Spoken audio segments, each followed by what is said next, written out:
webinar, the bridging the gaps, how AI connect human and machine intelligence. So I'm your host. My name is Hina. I'm from Team Data is Good, and we have a distinguished speaker with us today who is at forefront of AI and data science. So Pranjal, I'm introducing you to the audience, whosoever is watching us, so they get to know about you more, right? Can you hear me? Yeah, I can hear you. Great, great. So Pranjal is an AI scientist at Polymerize with a wealth of experience in machine learning and data science. So Pranjal has been instrumental in building groundbreaking solutions for various industries, and today we are going to have insights from Pranjal on machine learning, machine intelligence, and how it connects with human. So we can start with your journey, Pranjal. How you started as a AI driven person in human intelligence or in AI intelligence. Okay. So my love for AI has been like almost half a decade now.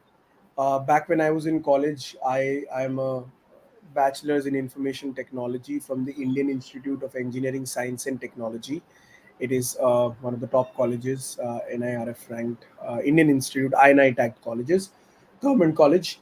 And I got into information technology. I was starting to love understanding about how computers work, how technology works. But my primary issue that I started facing was purely programming without any, I would say, business problem solving was boring me a little. That's when in my second year, towards the end of my second year of college, I found out this exciting field that's coming up. This is back in 2017, right when AI was not that popular that it is today, right? Not everyone was saying AI is going to revolutionize, transform the world in the next 5 years or something, which it has. So that's when I found out that there's something called as data science, machine learning and AI, which is to solve business problems using data, right? So that's when I started understanding what fundamentally is this field. And throughout the years, trying to figure out what's a good answer to when someone says what is data science. I hope I get a better answer, but right now my answer that I've been figuring out is that data fundamentally is a fact, right? A Yeah. fact is a realistic experience. For example, us having this webinar today, this session, Yes. from a certain point of time in the beginning to a certain point of time in the end, what we speak, how we look like on the video cameras, the number of people watching, these are all hardcore facts, right? And we as humans are experiencing this fact. Now if someone tomorrow wants to view this webinar, they will also experience this same thing.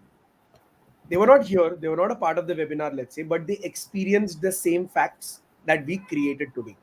So data is at a very fundamental level an experience, a fact, right? And whatever you can do with facts, mostly what do we do with facts? We do decision making with facts. If I know a fact about something, my decisions will be actually guided using those facts. So data science is basically decision making with facts. That's my current answer. So that's when I started getting my love for data science. I learned how to program. I learned programming languages that are facilitators of applied data science. In my third year, I got a very amazing internship at a company called Atlan. It is one of the cutting edge startups as of today. It's funded by the Tata Group, the Tata House. That's where I did like almost 8 months of internship, which was an amazing experience. After that, I joined a large MNC, which is a US based company called Sears, one of the largest manufacturers, retailers in the US. I worked with them for a year and 10 months, almost 2 years. Then I joined an interesting startup which was trying to revolutionize the marketing domain with AI. So marketing has a very interesting problem called as the multi-channel attribution problem. When you invest in multiple marketing channels, how do you know which channel is the best for your investment? That's the problem we solved with AI. And post that, I joined my current company. I've been here for the last 2 years. I've been working on an interesting problem statement where I'm helping R&D professionals in the chemicals, polymers, and material science domain to speed up their experimentation cycle so we can develop new products faster, right? Things like any material that you use in any kind of application, those materials are developed. Things like a car tire rubber, or from an aeroplane cabin material. All of these are material products that have been developed after a significant amount of research, technology, managing the properties, the chemicals, and things like that. So we are trying to speed up that process at Polymerize, and I play the role of AI scientist, where we think about how to solve that problem for a larger group of the society. That's been Great. my journey so far. Amazing journey, Pranjal. So fantastic. I think we can. I really want to know what are the key limitations that make AI not independently capable, and how can human intelligence, complement these limitations. Perfect. That's a very good question. So let me tell you, a lot of people have been talking about autonomous AI. People say that AI is going to kill humanity. A lot of people have those kind of notions also. Yes. And I think we are very, very far from that situation. I mean, obviously, we've seen Bollywood movies, in fact, Hollywood movies, where bots have been developed that eventually get some wrong red colored algorithm, which makes them completely, out of control, and then they go and destroy the world, right? But I think we are far, far away from human like capabilities, because the human mind is way more complex than machines today can even fathom. So in machines, the primary unit of processing is the CPU, right? So they are basically chips, right? A lot of the Yes. AI that has been developed is trying to replicate the human brain for learning concepts and patterns, and then trying to use that learning to predict the future, right? But those are also very fundamental elementary applications of how close can you get to the brain, right? We call this in the, I would say, in my domain, we call it deep learning. And deep learning is where you try to replicate a human brain. And a deep learning model or an algorithm is composed of neurons. They are called nodes or neurons, just to have that connection with the human mind. But the human body, the neurons in our brain, are not just one singular unit. Within them there are cells, and within cells there are further parts, right, which actually do a lot of the thinking and operation and communication signal. That kind of functionality is not there with AI. So what happens is, a lot of times AI does something which in technical terms is called hallucination, right? For example, if you go to Chat GPT right now, and you ask something, how did Glenn Maxwell perform in the match on Afghanistan versus Australia on this particular date, right? Yeah. It will give you an answer which would be an absolutely bogus answer. Why? Because it has never seen that data. It has not learned from that information. But it will still give you an answer, because ultimately what ChatGPT is that it is a predictor of the next most meaningful word. It's actually just predicting in sequence the words one by one.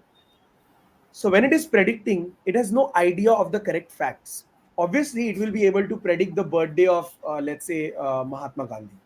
Why? Because it has seen that same fact so many times, it knows the next obvious answer. But if it's like a small fact that's not like a very repeated fact, then it is not going to be able to answer. So this problem of hallucination, or this problem of the model assuming that it has learned something where in actuality it might have not, this is where humans come into the picture, Okay. right? In AI, we call this domain expertise, right? So what you want Right. to do is, you want to connect the capacity of a machine learning model to incorporate immense complexity of facts, mathematical computations, processing, and answering, with the genuine true experience, knowledge, and learning of someone who's done this for 5 to 10 years. For example, if I talk to someone who's been in metal production for the last 10 years, that person knows how metals interact with its raw material, what is the effect of heating. Obviously they'll not be able to give you a very exact amount of effect, but they know the larger directions, right? Now suppose the AI learns something incorrectly. Suppose, let's say, the temperature of the furnace improves a certain elongation property of the metal. Suppose that's the kind of a fact which an experienced guy, a person who's coming from the theoretical background, academic background, knows. But AI has not been able to figure that out. Let's say because of the data issues, the quality of the data passed, the let's say there are outliers in the data, something that mess up the model's learning capacity. Right? Humans can actually reject data based on the source of data. Right? If a friend tells you something, you might believe it. If a YouTuber tells you something, you might believe it. If a child of 3 years says something to you, you can choose to ignore it, right? AI does not know that. For AI, everything that's been told to it is a fact, right? So that intelligence to discard some information when it's not true, that intelligence also has to come from some human, from some domain expert. That is where the gap needs to be bridged. AI has its capability of complex computations at scale. It can do trillions of app calculations in less than 1 second. Those are the kind of facilities available today. But humans have something different. Humans have cognitive thinking ability. They know how to connect the dots, how to use experience, theoretical knowledge, how to use logic in a lot of cases, right? For example, if there is a logic that has never been invented before, humans can invent something new. A model that has been trained on the past data cannot invent something new. It will always fetch that information from something it has seen in the past.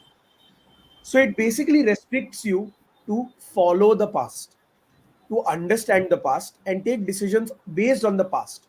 But you will never be able to make a new decision, a new invention, right? For example, you cannot derive theory of relativity from ChatGPT, right? You cannot build a time machine with ChatGPT.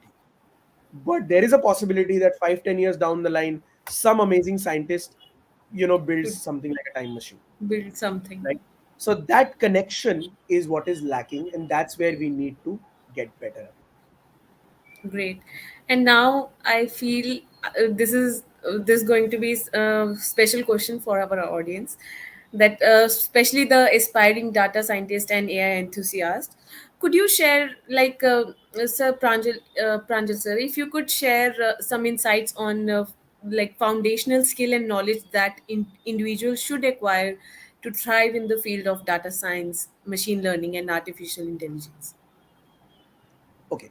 So when you talk about a field like artificial intelligence, you have to understand that it's not a purely technical role.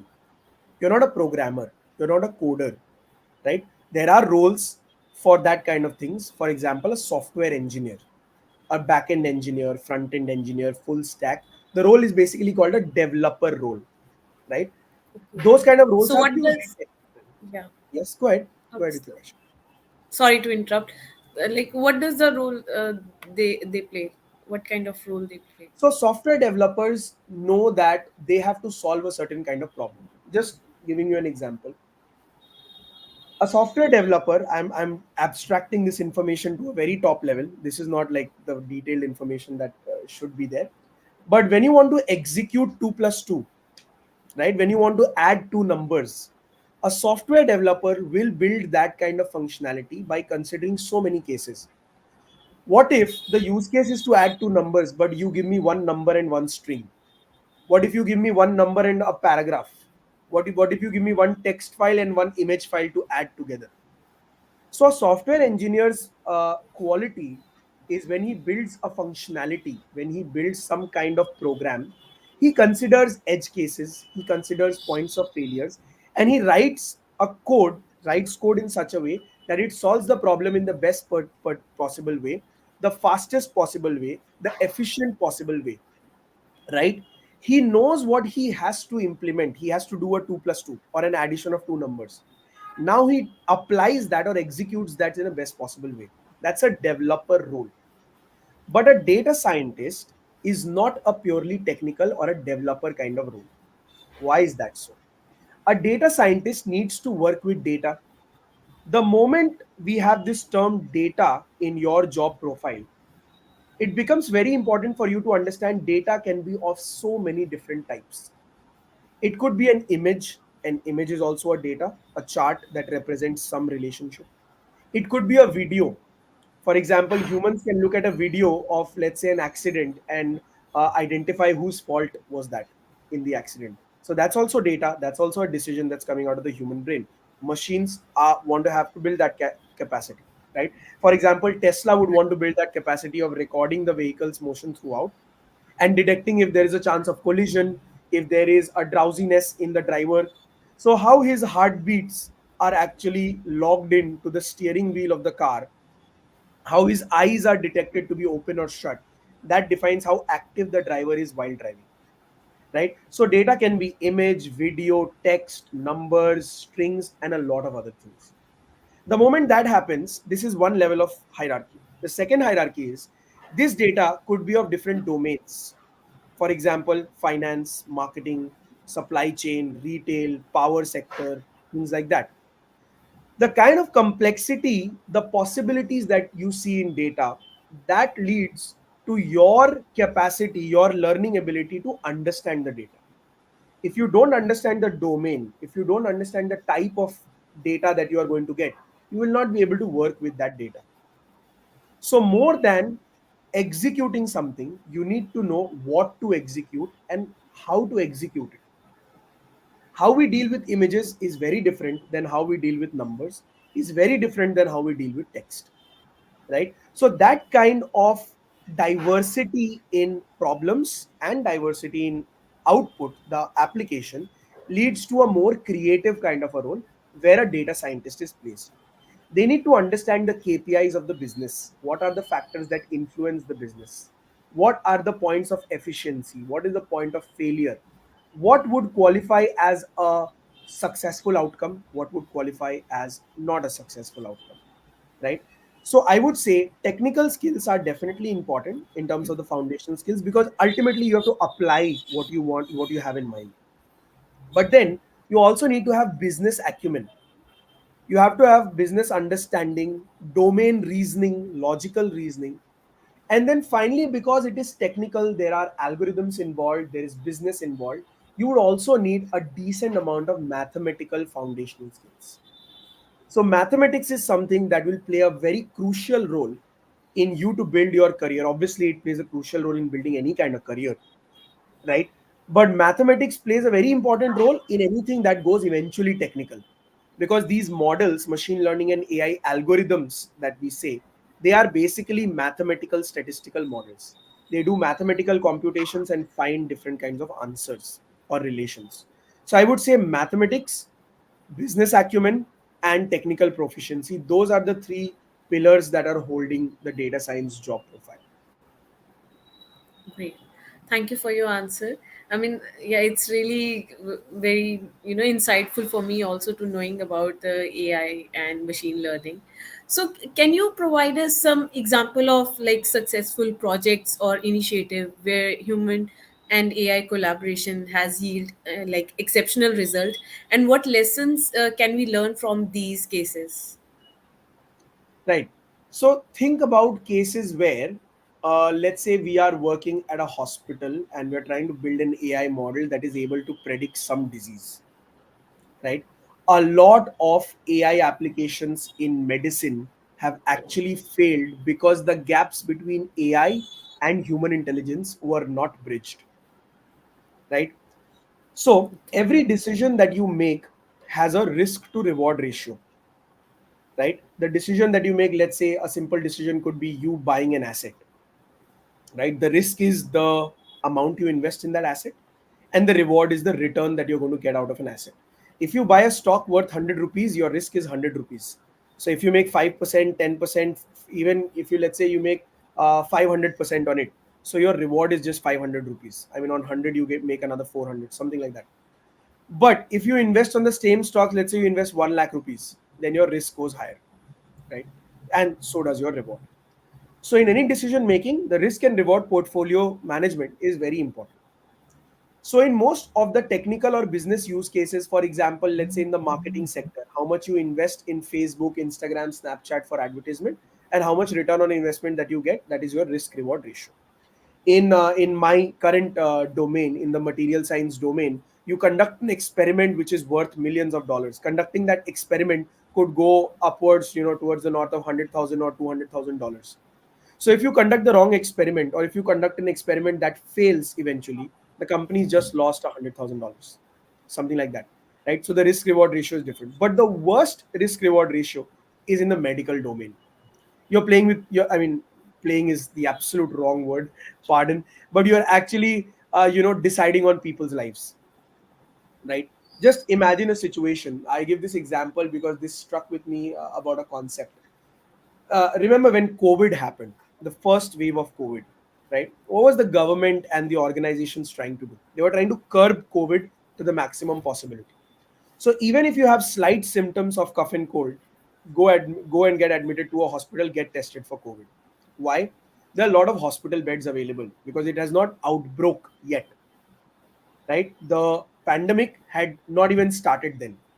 There was just a news that a lot of people who traveled from countries abroad might be infected with the coronavirus.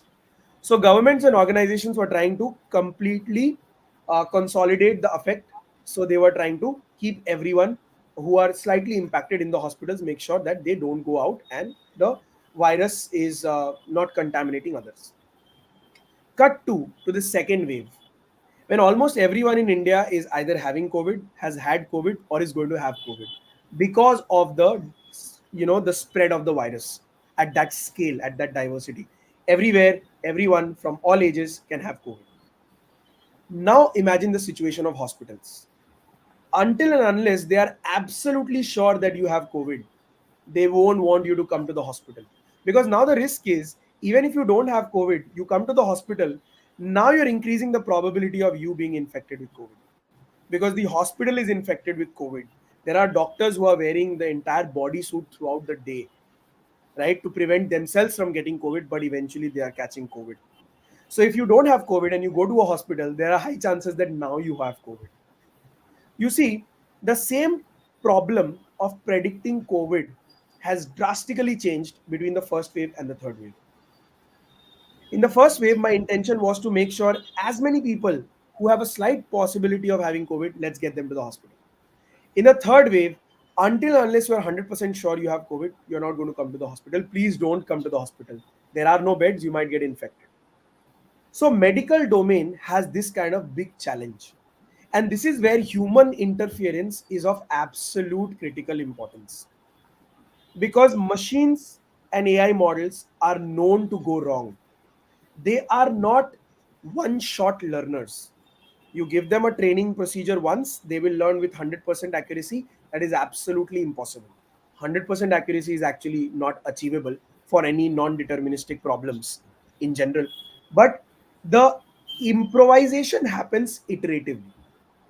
For example, if you give the machine learning model data of the past, let's say 2015 to 2020, it learned something and now it's able to predict something that can happen in 2021. But when it wants to predict 2022, it's not going to use the same information. It's going to use 15 to 20 plus 20 to 21 as information to be fed so that it can predict 2022. So every year there is an iterative learning process in that model, right? So medical domain, these viruses, these new, I would say, kind of diseases, they are also evolving. We saw, right, the coronavirus was actually mutating. So any model that was created in a certain period of time would actually have been obsolete after a month or two because the virus has mutated. Now you can't predict, right? So a lot of successful use cases are there, but mostly they are by big corporate giants, so it never comes out in the open, right? Because if they've solved something internally, they would never want to tell their competitors that we've solved it, because now the competitors would also try to solve it, right? But in the medical domain, the interesting challenge is the more you spread out the information, the more additional information you get. The scope of collaboration for problem solving using AI in the medical domain is very high. That is why human intelligence and AI intelligence have been bridged really well in the medical domain, starting from predicting, heart risk of heart failure, starting from predicting cancer, right? Using medical imagery, using health statistics. You see all those watches that we have right now, the smart watches that collect our heart rate, beats per minute, our oxygen, etc., etc.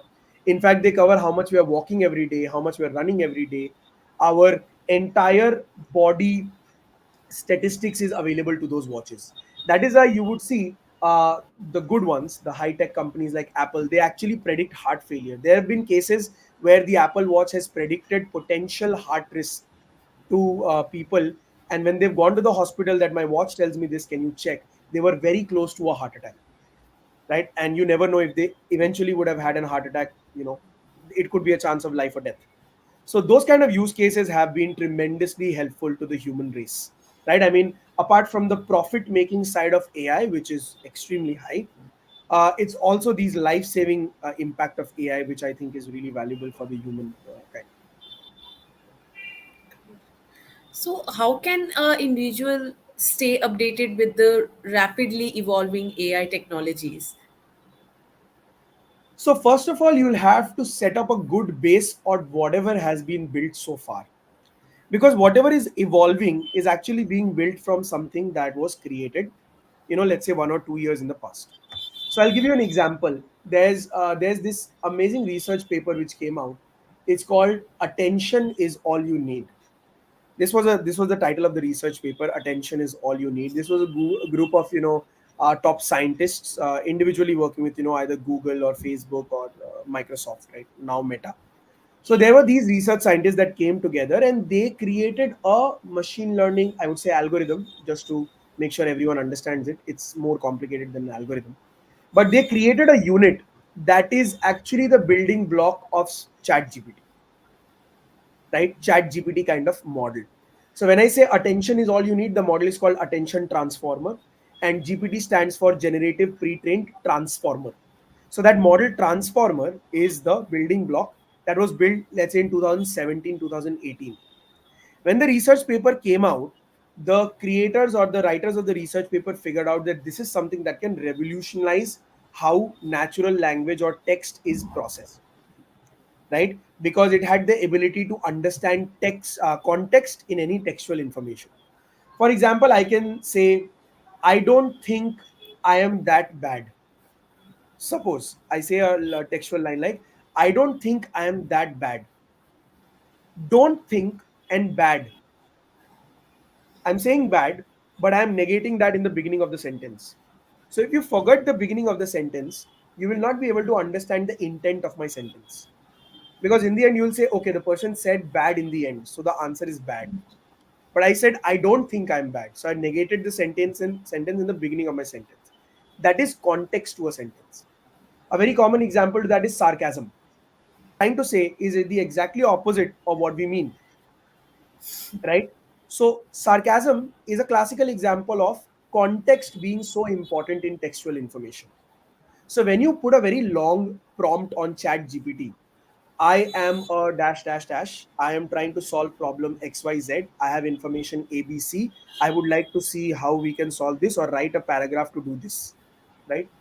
When Chat GPT is actually predicting every next word, it has to keep the entire context of your question with itself to answer correctly, right? So that kind of model, that attention transformer, these kind of models was developed in 2017. It has found its application in November 2022 when ChatGPT was launched. So you can imagine something that you are seeing today is actually coming from way back in the past.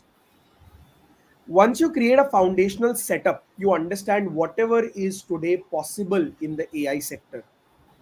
That's when you move beyond. That's when you create good habits of reading articles either on these websites, the very popular websites like medium.com, machinelearningmastery.com. These are websites that have articles coming out every day. It's more like a crowdsourced article. So it's not like a website where the employees of the company are writing articles. It is open to the entire world. You write good articles, you are paid for the quality and content of your articles. It's like that. It's that kind of an association. So I would suggest people to create a habit that I'm going to read 2 to 3 medium articles every day. I'm going to read some research paper every week. I'm going to watch some YouTube videos of the top, AI people, AI spokespeople in the world. I'm going to watch a YouTube video, twice a week, right? That will keep you updated. Then you follow those people who are doing exceptional work in AI on LinkedIn. because those are the people who are going to post, they're going to post things that their friends are doing. They're going to post things that they are doing. They're going to post things that their research group in their college where they are a professor are doing, right? So you will actually get into an environment, into an ecosystem of people who love to talk about AI and are doing amazing work in AI. Once you are in that ecosystem and you know all the building blocks that have been developed yet, then you just need to do, regular updation of your knowledge. Then you just need to be updated with what has come out recently, what can I read, what can I watch, right? So I think that should be a good approach. Right. Thank you, Pranjal. So, one more thing I want to ask here: as AI continues to advance, right? So, what Mhm. potential changes can we expect from in the job market and the skill sets that will be in the high demand, and how can individuals and organization adapt to these changes? Okay, so a simpler answer to that question is anything that can be automated will not exist in the next 5 years. That's my prediction. I can be horribly wrong. I mean, not just AI, human intelligence is also wrong a lot of times. But my prediction is anything that can be automated, any job that can be automated. For example, filling values in an Excel sheet, right? You look at your screen, there pops a value, you copy that value and put it in an Excel sheet. Those kind of jobs will not exist 5 years down the line, right? Anything where a clear set of instructions can solve a problem, those kind of jobs are not going to remain. Why? Because if I can instruct a human to do it, I can eventually write code where I can instruct a computer to do it, right? And humans are tired, exhausted, they need work life balance, all of those things. Machines don't need that. Machines can work 24/7, 365 till the time the earth lasts, right? So in that way, machines are more reliable, more accurate, right? I mean, I can do a mistake while copy pasting from the internet. I can remember a fact wrong and I might be quoting a wrong fact to my friend. A machine can't do that. A machine either has a fact or does not have a fact, right? Like that. So the intention is anything that can be automated definitely not going to last more than 5 years, because they're going to be people who are going to build startups solving that problem, offering that solution in a very cheap price, because the cost of building that and keeping it intact is also very cheap, right? Computation, data are both increasing at the same rate. Computation is becoming cheaper, internet is becoming faster. Remember 10 years before, when I used to download a game to play on my PC, the speed I used to get with BSNL broadband was 200 kbps. I used to keep my computer on the entire night so that next morning I have a 1.5 GB game that I can install and play. Let's say NFS Most Wanted, right? Today I can download that game in less than 5 minutes. There are speeds like 300 Mbps, 500 Mbps available on the internet, right? So imagine the kind of growth we've gone from that for that case in terms of internet. But also, computation has become cheaper. Imagine the kind of laptops we used to get for a particular speed that day and today. And storage is getting cheaper, right? Nowadays, we are not storing in our computer hard drives. We are storing everything on the cloud, right? Yes. For example, if I have a hard drive, if I buy one single hard drive, it comes at a cost, which might be high. But if I buy, if I buy a cloud space of 100 GB, then it's going to be very cheap.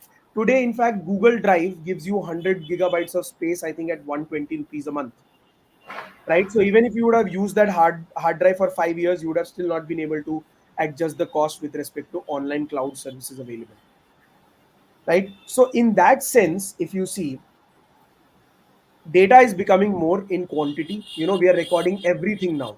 Every interaction online is being tracked. There is a data point saving that. And then computation is becoming cheaper. So eventually people are going to get services for very cheap prices and very accurate and reliable systems. So companies are going to move towards those. And companies will immediately transition to the jobs that can be easily automated. This is the same thing that happened with industries. Before industrialization in India and across the world, everyone used to make something at home. In-house products is something that I build. Let's say I'm a farmer. I am going to do, let's say, wheat farming, and there's let's say you do rice farming. So at the end of the farming season, I'll come with you with my wheat production, and I'm going to exchange that with you. Not mostly like the barter system, but I'm going to sell you the wheat I produced, and you're going to sell me the rice you produced. Then came industrialization. An entire industry was set up that would do farming on its own, right? Tractors came in. Otherwise, earlier, animals were doing that part of the job. Just imagine the transition from horse carts to cars. There was a point of time when horse carts were the only medium of transportation for the elite. Within a period of 5 to 10 years, that got completely vanished, and cars were there in the picture, right? Motorcycles and cars and buses came along. So that transition is what's going to happen. Anything that can be optimized further for a lesser cost is going to go away. The second prediction that I have, which is going to take a little more time, is the less creative jobs. Anything which you can do in 5-10 minutes, which does not require a lot of creativity and a lot of experience. For example, if you want to build a marketing campaign today, you can go to ChatGPT and get that in 2 to 5 minutes. Why? Because it has aggregated all the marketing campaigns that it could see in the world for free. And obviously, marketing campaigns are available for free. So all the great marketing campaigns that have been available have been created in history, that it has gotten access to. So it can now create a new marketing campaign in a very easy way. But it will not be able to create a new kind of marketing campaign, which is a more creative, tougher job, right? So anything that takes minimum to low creativity is also going to get replaced, right? So eventually, what's going to last in terms of jobs are the highly creative ones and the AI ones, because people are using AI to replace other jobs. So whoever is building that AI is obviously going to be very valuable, right? There are obviously going to be other jobs as well, management, product management, people management. You cannot give that to AI because AI has no emotions, right? Anything that requires EQ of some kind, for example, the speeches that politicians give, those can't be written by AI because it needs a certain level of human connection with the people of the country. So those are the kind of things that will still be there for humans to do. But apart from that, everything else, slowly and steadily, AI is going to encroach on that. And good way, in a bad way, we'll have more time for more creative work. I hope that does not scare the attendees of the webinar. No, no, no. I don't. Yeah, but it is actually then what humans will do. I mean, if it is if AI is a threat to like to the jobs of so many So individuals. remember, I mean, this is a good example. There's a multi-billionaire, and Also, yeah. yeah, Also, I want you to talk about some behavior changes because when before there was no Zomato and all, it also. But now we have Blinkit, Zomato, and all. So it also comes up with behavior changes. So that if we could. okay. So I'll answer these two questions separately. To answer your first question, so there's a multi-billion-dollar investor. He's invested in the biggest giants, tech giants. His name is Naval Ravikant. Right? He's a very, very proficient investor, philosopher, someone who I've learned a lot from. So he had this interesting analysis. Remember when there was no industrialization, there were no machines. Humans did everything with hands and legs. Right? There was a lot of physical work. Then machines came along that used some kind of energy resource like petrol or diesel, and that task got automated, right? In a way, tractors are what humans used to do or animals used to do before, right? Humans and animals combined. When machines came, there was a time of industrialization, 20 to 25 years of mass scale production of goods and services. Then tech came along. When computer was launched, a lot of people had the same question: what will humans do now if there are computers to do this? Just imagine the thing of a calculator, 2 plus 2. Earlier, when calculator was built, people were like, no, I can calculate now. I am the fastest calculator. I can do 10 into 10, 10 digits into 10 digits multiplication in a jiffy, right? But was that really something that human mind is meant to do? It's a deterministic thing. 2 plus 2 is 4. It can never be anything else. If something can be answered in a deterministic way, we've actually outsourced that stupid hard work to a computer. For example, adding the expenses of your entire month. You tracking your expenses is important. summing those expenses using a pen and paper and doing 9 plus 2 11, 11 1 carry 1, that's not important for you anymore, right? You've outsourced that stupid job to a calculator first. Now you've outsourced it to a computer. Later there are apps built where you can track your all of your expenses of all credit cards, of all cash expenses, and it just does a sum. How much did you spend, where did you spend, distribution of your spend, etc., etc. So when computers came along, people like, what are we going to do? But then these jobs came, jobs like TCS, software developer roles, TCS, CTS, Wipro, Infosys. They became such giants.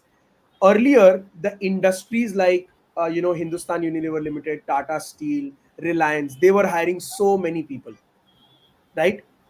Then computers came along. So now these computer tech giants are hiring so many people. Maybe in the future, I don't know, I'm still guessing, there might come up a field where there would be more occupation, more jobs for everyone else, right? And we would stop doing jobs that does not strike us that much. To answer your second question, I'm sorry, I forgot your question. Can you repeat the second question? The behavior changes, like Yes. the I Okay. think yes. Right. So just think about it in a very fundamental way. Our moms used to cook for us for a very considerable past. Women have been cooking and providing for the family, right?